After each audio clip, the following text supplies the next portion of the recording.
Hello everyone, आप में से बहुत सारे लोगों तक ये मैसेज जरूर पहुंचा होगा कि इथेनॉल सेक्टर से रिलेटेड स्टॉक में इन्वेस्ट करना चाहिए। आने वाले टाइम में ये स्टॉक काफ़ी अच्छा रिटर्न दे सकते हैं। बट शायद इस बात को लेकर के अभी भी आप कंफ्यूज हैं कि आखिर ये इथेनॉल इतना इंपॉर्टेंट क्यों हो गया है और आने वाले टाइम में कौन कौन से ऐसे कंपनीज हैं जिसको इस थीम का सबसे ज़्यादा बेनिफिट मिलने वाला है। तो आज का ये वीडियो इन्हीं सब बातों को ध्यान में रख करके बनाया गया है। चैनल पर जो भी नए हैं चैनल को सब्सक्राइब कर लीजिए, बेल आइकन को हिट करना मत भूलिएगा। इससे मेरा जो भी नया वीडियो आता है वो आप तक ईजी वे में पहुंच जाता है। चलिए फटाफट से स्टार्ट करते हैं आज का वीडियो।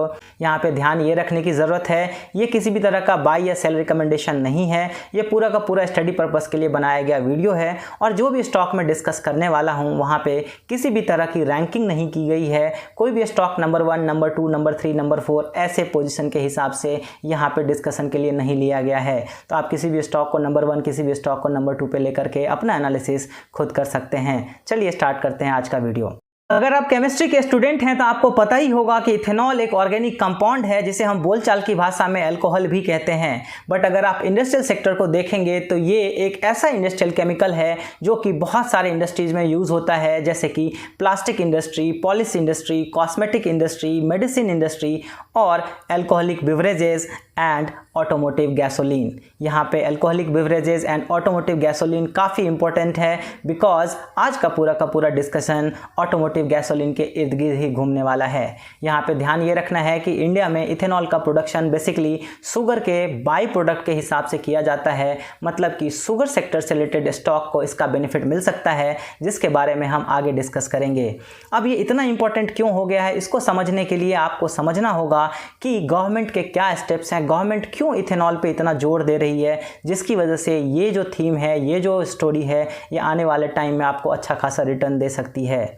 अगर हम अपने कंट्री के टोटल क्रूड ऑयल के इंपोर्ट को ट्रैक करेंगे तो हमें पता चलेगा कि हम almost 80 to 85% crude oil import करते हैं। तो इसका काफ़ी गहरा बैड इम्पैक्ट पड़ता है हमारे इकोनॉमी पे। सो गवर्नमेंट का पूरा फोकस रहता है कि कैसे इस इंपोर्ट को कम किया जाए और इसी को ध्यान में रखते हुए यहाँ पे इथेनॉल ब्लेंडिंग प्रोग्राम को रन किया जा रहा है। सो इथेनॉल ब्लेंडिंग प्रोग्राम वो प्रोग्राम है जिसमें हम पेट्रोलियम में इथेनॉल को मिक्स करते हैं और उसके अकॉर्डिंग हम अपने पेट्रोलियम कंजप्शन को कम कर पाते हैं।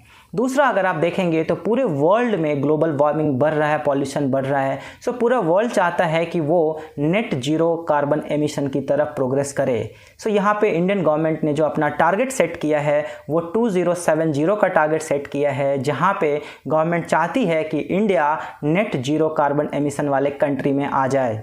सो इसको ध्यान में रखते हुए भी यहाँ पे इथेनॉल एक अच्छा रोल प्ले करने वाला है बिकॉज ये जिस तरह से फ्यूल में यूज़ किया जा रहा है, यहाँ पे आने वाले टाइम में पॉल्यूशन को रिड्यूस करने में भी हमें काफ़ी हेल्प मिलेगा।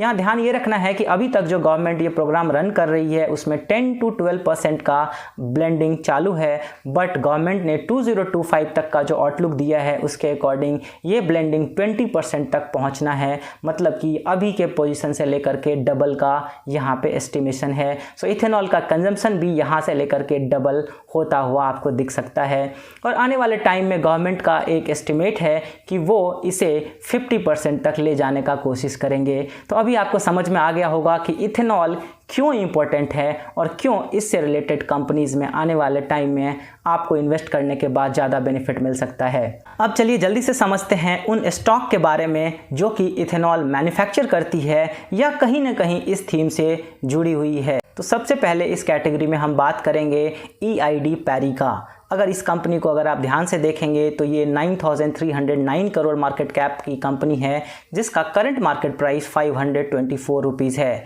अगर आप फंडामेंटल्स को चेक करेंगे तो रिटर्न ऑन इक्विटी 16.2% है, रिटर्न ऑन कैपिटल एम्प्लॉयड 27.4% है, डेट टू इक्विटी रेशियो 0.27% है एंड पी रेशियो 11.9 है।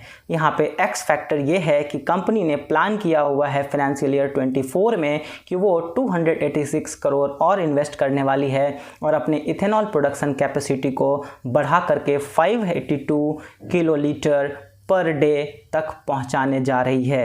इस बात को आपको ध्यान में रखना है। दूसरी कंपनी है त्रिवेणी इंजीनियरिंग जिसका मार्केट कैप 8,358 करोड़ का है करंट मार्केट प्राइस 524 का है। अगर आप फंडामेंटल रेशियोज को देखेंगे तो रिटर्न ऑन इक्विटी 23.3% है, रिटर्न ऑन कैपिटल एम्प्लॉयड 17.5% है, डेट टू इक्विटी रेशियो 0.35% है एंड पी रेशियो 17.8 है। यहाँ पे एक्स फैक्टर है जो कंपनी के बोर्ड ने टोटल 460 करोड़ का कैपिटल एक्सपेंडिचर अप्रूव किया है, जिसके अकॉर्डिंग वो अपने इथेनॉल कैपेसिटी को बढ़ा करके 1110 किलोलीटर पर डे करने जा रही है। तीसरी कंपनी के बारे में डिस्कस करेंगे, वो है डालमिया भारत, जिसका मार्केट कैप 3703 करोड़ का है, current market price 457, return on equity 9.73%, return on capital employed 12.2%, debt to equity ratio 0.17% का है, पी रेशियो 14.5। यहाँ पे अगर आप एक्स फैक्टर को कंसीडर करेंगे तो इन्होंने 110 किलोलीटर पर डे का ऑलरेडी एक जावतपुर में प्लांट इस्टेब्लिश कर लिया है, जहाँ की ओवरऑल कैपेसिटी बढ़ करके 710 KLPD हो चुका है और आने वाले टाइम में ये 250 किलोलीटर पर डे का और भी एक प्लांट ऐड करने जा रहे हैं। सो ओवरऑल इनकी कैपेसिटी भी बढ़ करके ऑलमोस्ट 960 किलोलीटर पर डे तक होने जा रही है। इसके बाद इस लिस्ट में आता है ग्लोबस स्पिरिट। ये किसी भी शुगर मैन्युफैक्चरिंग वाली लिस्ट में नहीं आती है। ये कंपनी बेसिकली अल्कोहलिक बेवरेजेस बनाती है, जिसका मार्केट कैप 2451 करोड़ का है, current market price 851, ROE 14.7%, ROC 18.5%, debt to equity ratio 0.33%, P ratio को ट्रैक करेंगे तो 19.8। यहाँ पे अगर आप एक्स फैक्टर को ट्रैक करेंगे तो कंपनी अपने इथेनॉल प्रोडक्शन कैपेसिटी को डबल करने जा रही है, that is 1344 kilolitre per day, जो कि फाइनेंशियल ईयर 25 तक वो अचीव करने वाली है। इसके बाद की कंपनी है रेणुका शुगर, जिसका करंट मार्केट कैप है 11,473 करोड़ का, करंट मार्केट प्राइस है 53.9।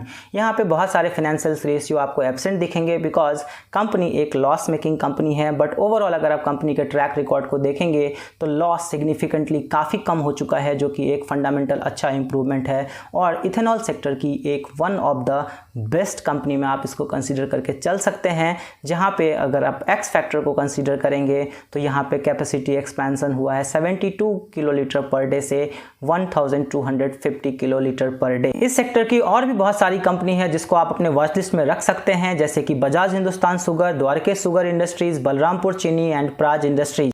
इसमें से किसी भी स्टॉक के बारे में अगर आपको डिटेल फंडामेंटल एनालिसिस जानना है, आप चाहते हैं कि मैं इस पे वीडियो लेकर के आऊं, तो आप कमेंट करके जरूर पूछ सकते हैं। और भी कोई सवाल रहे तो कमेंट करके जरूर पूछिएगा। वीडियो पसंद आया हो तो लाइक करना मत भूलिएगा। बने रहिए मेरे चैनल पे, तब तक के लिए थैंक यू।